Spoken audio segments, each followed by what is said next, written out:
सोचिए आप, ये पश्चिम बंगाल की तस्वीरें हम आपको दिखा रहे हैं। हाथ देखिए इन लोगों के।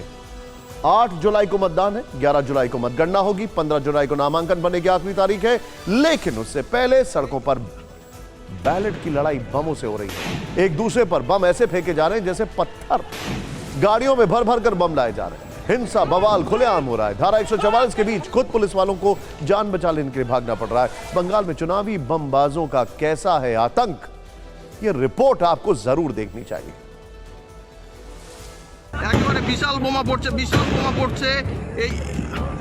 कोलकाता के बाहरी इलाके भांगर में जब कुछ लोग पंचायत चुनाव में नामांकन के लिए जा रहे थे तो उन्हें रोकने के लिए बम फेंके गए।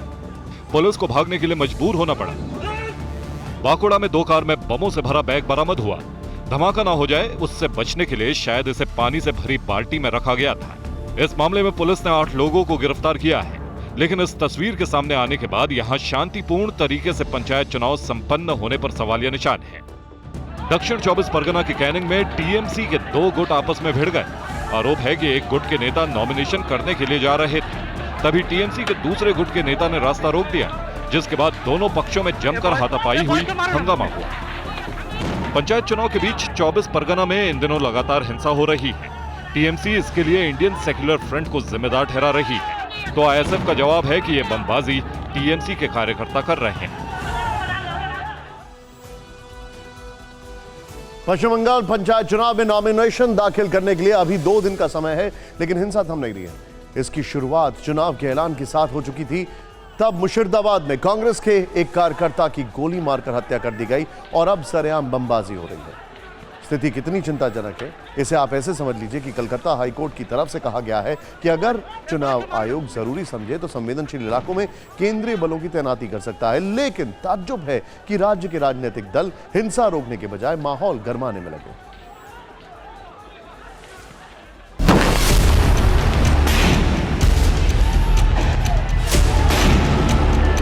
ये हमने तो समझता हूँ स्टेट स्पॉन्सर्ड टेररिज्म, कितना सारे बम मरामत हुआ, फिर भी सरकार का ओर से कोई ठोस कदम नहीं उठाया गया।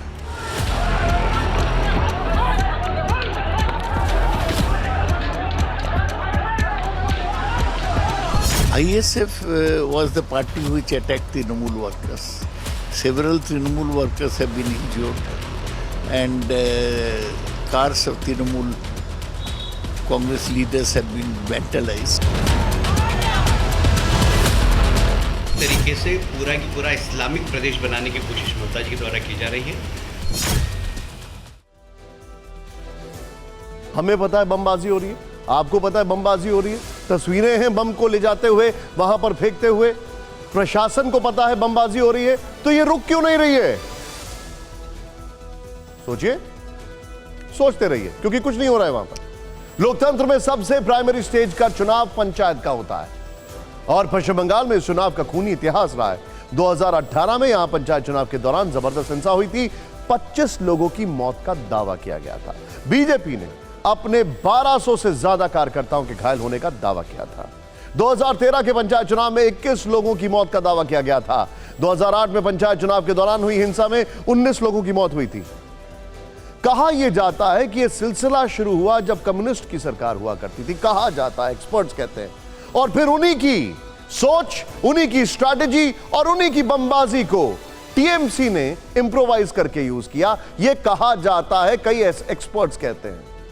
आप समझ सकते हैं कि यहां आज भी पंचायत चुनाव कराना कितनी बड़ी चुनौती है। जबकि देश के बाकी राज्यों की बात करें तो 80 से 90 का दशक याद कीजिए, जब हर चुनाव में हिंसा और बूथ कैप्चरिंग आम हुआ करती थी। इसके बाद टीएन शेषन मुख्य चुनाव आयुक्त बने। फेयर इलेक्शन के लिए मॉडल कोड ऑफ कंडक्ट लागू किया गया। उनकी सख्त निगरानी के अकेले यूपी में ही 1993 के चुनाव में बूथ कैप्चरिंग की घटनाओं में जबरदस्त कमी आई। 1994 में आंध्र प्रदेश, कर्नाटक, गोवा और सिक्किम में निष्पक्ष विधानसभा चुनाव कराने के लिए 150 ऑब्जर्वर तैनात किए गए। 2 साल बाद 1996 का आम चुनाव आया तो पूरे देश में 1500 इलेक्शन ऑब्जर्वर्स की तैनाती की गई। ये वो समय था जब बिहार, झारखंड जैसे राज्यों में चुनाव में जमकर हिस्सा होती थी और उसी दौर में चुनावी प्रक्रिया में बड़े स्तर पर सुधार भी साथ साथ किए जा रहे थे। इसी का असर है कि आज के समय में इन राज्यों में भी ऐसी तस्वीरें सामने नहीं आती हैं जैसी बंगाल में देखने को मिलती हैं। और यह पंचायत चुनाव का हाल है। तो सोचिए 10 महीने बाद जब देश में लोकसभा चुनाव होंगे तब यहां कैसी स्थिति होगी, यह फिक्र करने वाली बात है।